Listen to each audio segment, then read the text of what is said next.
Hey there. Today I want to talk to you about co-creation advertising and what I mean by that. And that is something that is involved, should be involved through stages of ideation, the concept development, creative development, right through the launch of the campaign. And co-creation really means finding the right involvement for your clients so that they have helped to create the campaigns that you're running for them without overly involving them and slowing you down and without becoming a servant to them, but doing something where you gain from them and they gain from you in the process as well. So typically in advertising, agencies seek approval of work at the wrong time. And it's a very typical mistake. They sign on with a client, there's some kind of discussion about this is what the campaign is we're trying to do with the campaign. And these are the placement options, whether it's social advertising or traditional or whatever it might be. The creation of the development of the creative development uh, that is fully executed, and then they say, here is the campaign. And the client is seeing creative design, they're seeing the copy itself, and they're responding. And typically it's delivered with a, hey, let us know what you think. And that is also a major issue, not really getting the uh, pitch down right and really telling the creation story of that creative. All of that is jumping ahead too far, and there's too much missed in the process. But that is very common. And sunk cost is a major element here. It's overstated on both sides. So, sunk cost, once the creative is done, clients are feeling like, well, time has passed already. They've already got something created. I don't love it. It doesn't hit the mark for us exactly, but we need to move forward with something. And the agency is so bought in because, well, these are the ideas we had for a long time. We've done a lot. We've actually incurred real cost, actual cost already, because we've paid the designers and the copywriters and everyone to get things moving forward. All of that just isn't the right way to handle it, but it is very common, not every case. And we'll talk through different scenarios of how agencies handle things in different ways, but let's talk about the right way in addition to the wrong way. Clients ultimately provide a gate, pass or do not pass. Regardless of how effective a campaign could potentially be, how confident we are in it, and how much research and planning, and even if we do everything right, even if we follow a co-creation kind of process, they can still ultimately say at the end of the day, pass or do not pass. You can't just run advertising on behalf of your clients that they don't approve of. So we need to make sure that they approve and that it's going to really work in the market. Two things in tandem that are very important. And it's perfectly fine for them to provide that gate. I'm going to return to this gate term in this, not because we're trying to appease them and please them to allow them to ask them to open that gate for us, but we need to show them this is the right plan, the right strategy, the right creative, and through that, they will open the gate for us. It is a very simple but very important nuance to things. I never like to be in that position of trying to appease a client and trying to just get on their good side and hope that they approve and like what we do. I want to show them this is ultimately why you hired us. This is why you have had confidence in us. And it's another reason you're going to continue with that because this is so powerful and meaningful. And I want to make that pitch. And that is when the gate opens in the right way. Ultimately, what we're trying to do here in co-creation really is balancing what you share when you share it and the speed of delivery. Co-creation is something where if you're overdoing it, if you're looking for a little bit too much feedback a little too often, it doesn't work out so well. It slows you down. We don't want that. We want to balance out what are we actually achieving here. So copywriting after we've agreed upon truths of the market. We don't want to copyright just off random ideas. We want to have some discussions with the client and say, hey, what are your thoughts on this? What have you understood? And get them to kind of tell you. And usually we'll send over kind of a summary deck of saying, hey, this is what we heard in the discussion. If any changes, let us know. Otherwise, we're just moving forward with this in our research. We'll continue to do additional research, additional findings. When you do that up front, you get the client to basically agree that these concepts all make sense. These things we know about the market or what we know and believe about the market. And that gives you a baseline to start on. It doesn't mean you can only speak about those things, but it gives you some concepts to build off of. We talk about copy editing. This means not the writing, but the actual editing of copy. You do want to do that to the degree of removing any errors in copy that can be distracting. So when you get to that stage of actually developing the creative, you don't need everything perfectly copy edited, in my opinion. I think you should have a degree of oversight and quality assurance to make sure there's not any glaring issues in the copy that are going to simply distract people. You definitely don't want anything that annoys people, and that happens from getting those concepts and those agreements about the market up front so that you're not including things in your copy that they don't believe in or that goes against what they speak about or how they speak in the market. You don't want any errors that really just erode confidence. Confidence in an agency is of the utmost importance. Confidence and respect of those agency partners they work with, much more important than just being liked. We don't want to be liked, and often that leads down that path of trying to be the servant. And position concepts clearly so that the focus is on concepts. So when you're delivering these early stages, not the actual creative itself, not at this point of launching a campaign, but just those concepts after you already went through the ideation, that is when you need to really tell that creation story. Not just saying, here is what we have developed so far, but here is the concept. Don't worry about the exact wording used. Think about what that represents. That wording represents. Don't worry about the exact imagery. Worry about what that represents, tied into the content itself, tied into the whole journey that we're presenting here. This is the concept that we're trying to expose your audience to. If you focus on it in the right way like that, we're not worried about nitpicking words and colors and maybe we should try this kind of image instead. We're just trying to find the right angle into the market, but you need to position things clearly for that. Likewise, if you're at another stage, like the actual creative delivery, and if you want to get to the next stage from there of launch, you got to make sure that all the fine-tuned details are handled and at least that you get approval that this can be shipped out at that stage. And when you do this co-creation kind of process, you're also getting ahead on what you're most confident in. So you might not proceed in through different stages of ideation to concepting to creative to launch in a completely linear manner. And you might not move forward on everything through that, but you should be able to balance out, hey, we're getting some decent approval as we go here. So we can start to get ahead on this or that. And you just have to make those choices based on your experience in that market. Now, let's look at this chart here. And we have two lines here. The solid is the typical process that most agencies go through. And the dotted is more of this co-creation process. And this is where we're balancing the risk of resources invested and the delivery speed itself in advertising. If we look at those on the x-axis, the ideation stage, where we're coming up with basic ideas of what that campaign is about. The concept stage, where we're coming up with real concepts that we will move forward on, creative angles. The creative itself, where we're writing the copy, we're coming up with the design for the creative, for the campaigns, and then the launch period. In the typical process, we have a level of risk that's higher, and that's in the y-axis there, just on a basic kind of 0 to 10 scale. There's always going to be some risk, but in that typical process, ideation to concept jumps up a bit because we're going through that in a manner that sometimes a little bit more accelerated. And there's some fluctuation based on how involved an agency keeps clients in coming up with ideas.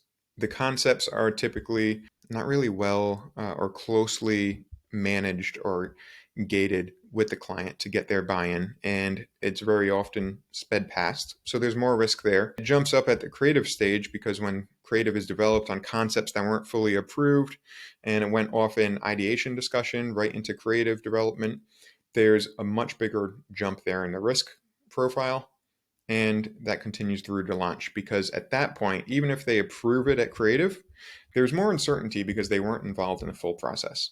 So there's still some risk there in launch. In a comparative sense, in the co-created campaign process, we're at the ideation stage and risk is about the same because we're starting out. At the concept stage, we're presenting those concepts and we're really sharing and getting their buy-in. The risk is reduced a bit, and that is because the involvement is there, because they have given some initial input on what those concepts could be or should be through the ideation stage, and it's shown through reviewing those concepts and positioning that review in the right way. Creative itself is much lower now, and that is where the greatest risk is reduced because where in concept we had some risk. We could have come up with the wrong few concepts to share. But in the creative stage, those concepts have already been reviewed. Now we're looking at more of the fine tuning. And at this point, they're more bought in to the process because they've been involved. They're more into what has been created because they have been involved. They have given that okay and that approval. We have run things by them and we have involved them and gotten their input and gotten their okay. And that carries through to launch.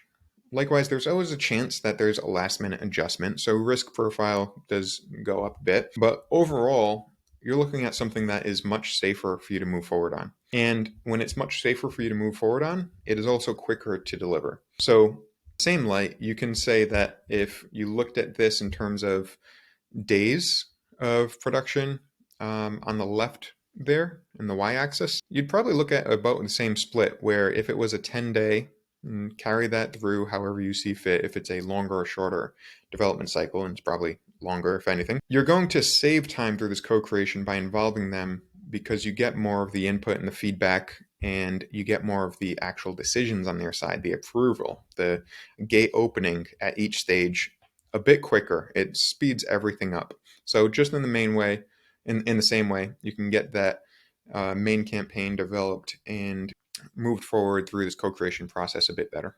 So now let's talk about the resource risk and overall speed of delivery. And we have these two axes here, low risk to high risk and slow to fast. And we'll map out what that actually looks like by involving this process of the gate system, right? So very often agencies will go ungated, at least until the end, to say, hey, here are the advertising campaign concepts, the creative, everything that we came up with, can we run this? We have kind of final pieces to get the okay on. And that ungated process, you have high risk because they might say, no, these are way off. We have to start over. It could be relatively fast. Typically, it should be because you're not stopping and pausing for any input. So theoretically, it could move quickly.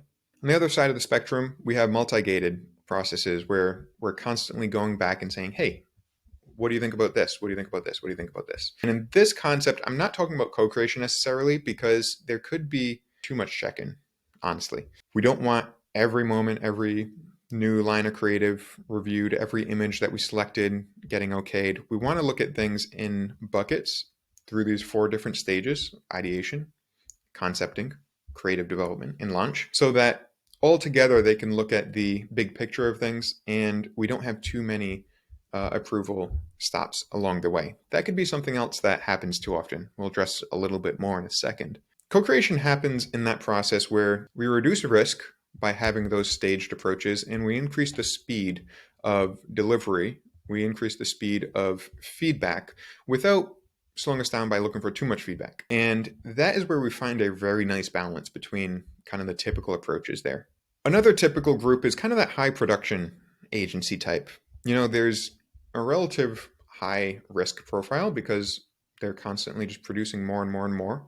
It's those agencies that try to have 80 or 100 or however many clients and way lower staff because they're doing the repetitive kind of motions. And they serve a purpose. It's not the typical kind of thing that I would look to in an agency that I was working with, but those exist. And very often they might be maybe specialized in a certain service or specialized in an industry or both. And those are great things. Different kind of model if they're trying to do cookie cutter kind of work.